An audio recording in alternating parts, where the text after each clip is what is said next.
right, well, now it's 5:22. It's time to get our latest ag news. So we'll check in with Bob Bosold over at Wax. Good morning, Bob. Good morning, guys. Boy, that was a sad story in Madison. Yeah. And that's my old neighborhood, so I'm very familiar with that campus. And it's always been a quiet, very much community-oriented campus down there at Abundant Life. To hear that was shocking. Hopefully, the community can somehow heal. Yeah, heal. Those are sad stories, that's for sure. But hopefully things will get better, especially this time of the year to have that happen. That's nasty. Well, let's take a look at what's going on in agriculture this morning, shall we? Over the weekend, House Agriculture Committee Chairman Glenn Thompson from Pennsylvania and Senator John Boozman from Arkansas, ranking member of the Senate Committee on Agriculture, Nutrition, and Forestry, issued a joint statement that they are deeply disappointed in congressional leadership for failing to provide our farmers with needed economic assistance to stay in business.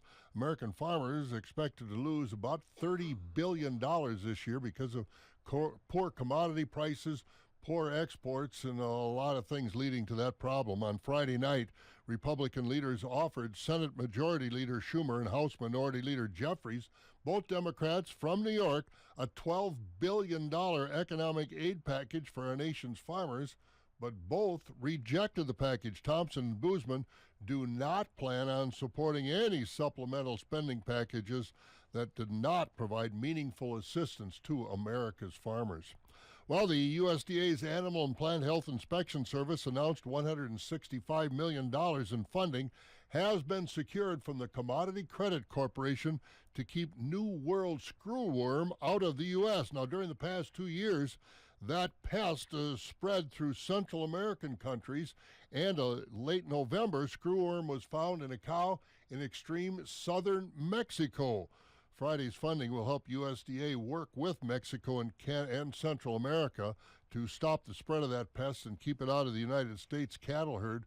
The United States eradicated screwworm back in 1966, and we sure don't want it back. Well, the Biden administration wants to protect the monarch butterfly and has proposed listing it as a threatened species under the Endangered Species Act, with the listing running through March 12th of 2025. Now, the butterfly has been the center of lawsuits brought by environmental and conservation groups focused on protecting that species. In a recent news release, the United States Fish and Wildlife Service said the monarch's populations are down. The service took inventory of the monarchs in their overwintering grounds in Mexico and California and compared the 1990 population of monarch butterflies to current numbers. In Mexico, the population is down about 80%, and in California, numbers are down by 95% since that 1980s count. Threats to the monarch butterflies include loss of breeding, migratory, and wintering habitat, exposure to insecticides, and the effects of climate change. A number of national organizations support efforts that will help the monarch population grow through conservation and specifically planting native milkweed and nectar plants across the nation. Let's go to the market board, and not a lot of movement as the traders have a lot of things to watch. Markets, South American crop growing, exports.